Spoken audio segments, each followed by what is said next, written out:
सारे जहां से अच्छा हिंदुस्तान हमारा, বাংলাদেশ আমারা। তার নাম জ্যোতি মালহোত্রা। বর্তমান বয়স 33। ভারতের হরিয়ানা রাজ্যের বাসিন্দা এই নারী পেশায় একজন ট্রাভেল ব্লগার। ঘুরে বেড়ান নিজ দেশ ভারতের বিভিন্ন অঞ্চলে, বিভিন্ন দেশে।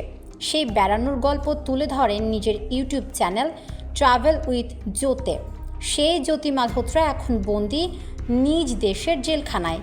তার বিরুদ্ধে অভিযোগ, ট্রাভেল ব্লগের আড়ালে পাকিস্তানের গোয়েন্দাদের কাছে ভারতের তথ্য পাচার করতেন তিনি। बॉर्डर को क्रॉस करके Pakistan, this is again one more time, last time भी मैं জ্যোতি মালহোত্রা বাংলাদেশেও এসেছিলেন। ঢাকা ও খুলনায় বেড়ানোর একাধিক পর্ব ইউটিউবে প্রচার করেছেন তিনি। সেসবের বিস্তারিত খবর জানাবো একটু পরে। আগে ভারত পাকিস্তানের প্রসঙ্গ শেষ করি। और ये है हमारा पासपोर्ट जिस पे हमें मिल चुकी है। কোনো ভারতীয় নাগরিকের শুধু বেড়ানোর জন্য পাকিস্তান ভ্রমণের ঘটনা খুবই কম, কারণ বেশিরভাগ ভারতীয় নাগরিক পাকিস্তানকে শত্রু দেশ মনে করে। পাকিস্তানে আতিথেয়তা নিয়েও তাদের মধ্যে আছে নেতিবাচক ধারণা। তার উপর কোনো ভারতীয় নাগরিকের পাকিস্তানে ভিসা পাওয়া তুলনামূলকভাবে একটু কঠিন। ভারতীয় নাগরিকরা মূলত সীমান্ত শহর পাকিস্তানি পাঞ্জাবের কারতারপুরে ভিসা ছাড়া সহজে যেতে পারেন। সেখানে রয়েছে শিখ ধর্ম প্রচলনকারী গুরু নানকের প্রধান মন্দির বা গুরুদুয়ারা। ভারতীয়দেরকে সকালে গিয়ে গুরুদুয়ারা পরিদর্শন করে বিকালে ফিরে আসতে হয়। ভিসা ছাড়া এই ভ্রমণে কারতারপুর গুরুদুয়ারার বাইরে যাওয়ার অনুমতি নেই।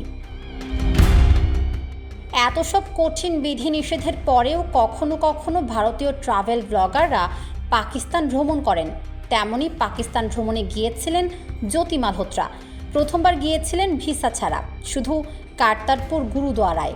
পরের বার ভিসা নিয়ে গেছেন, ঘুরেছেন লাহোর সহ বিভিন্ন জায়গায়। पाकिस्तान दा 5वां दिन है, यानी 5वां दिन हो चुका है आज हमारे पाकिस्तान आए हुए।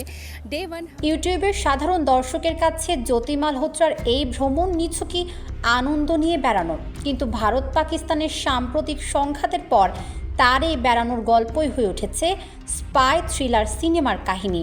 দিন কয়েক আগে জ্যোতিকে গ্রেপ্তার করেছে ভারতীয় পুলিশ। এ নিয়ে এখন তোলপাড় ভারতীয় মিডিয়া।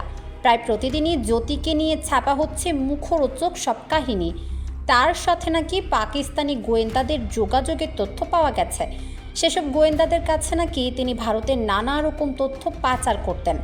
পশ্চিমবঙ্গের বাংলা সংবাদপত্রগুলো এক ধাপ এগিয়ে লিখছে, জ্যোতি কবে কলকাতায় এসেছিল, কবে কোন হোটেলে থেকেছিল, কোন রেস্তোরাঁয় খেয়েছিল। সেই সুবাদেই আমাদের এই গল্প। জ্যোতি এসেছিলেন বাংলাদেশে 2024 সালের ফেব্রুয়ারি মাসে। দিল্লি থেকে ঢাকায় আসেন বিমানে। ঘোরাঘুরি করেন ঢাকার বিভিন্ন এলাকায়। ঢাকেশ্বরী মন্দিরে গিয়ে দেবী ঢাকেশ্বরীর পূজা করেছেন। মন্দিরে যাওয়া বিভিন্ন জনের সাথে কথা বলেছেন। পরে ট্রেনে করে ঢাকা থেকে গেছেন খুলনায়। সেখানে পর্যটক জাহাজে ঘুরে বেরিয়েছেন সুন্দরবন। সেখানে থেকে আবার বাসে ফিরে এসেছেন ঢাকায়। ভ্রমণ শেষ করে ভারতে ফিরে গেছেন মৈত্রী এক্সপ্রেস ট্রেনে। ভারতে ফিরে গিয়ে বাংলাদেশে বেড়ানোর সব ভিডিও নিজের ইউটিউবে দিয়েছেন তিনি। সেখানে আছে বাংলাদেশের প্রাকৃতিক সৌন্দর্য আর মানুষের প্রশংসা। অবশ্য জ্যোতির বাংলাদেশ ভ্রমণ নিয়ে কোনো প্রশ্ন তোলেনি ভারতীয় গণমাধ্যম। এখন পর্যন্ত বাংলাদেশের কোনো গোয়েন্দা বা সরকারি হর্তাকর্তার সাথে দেখা সাক্ষাতের অভিযোগও করেনি ভারতীয় পুলিশ। बांग्लादेश की ट्रेन का माहौल असली मजा।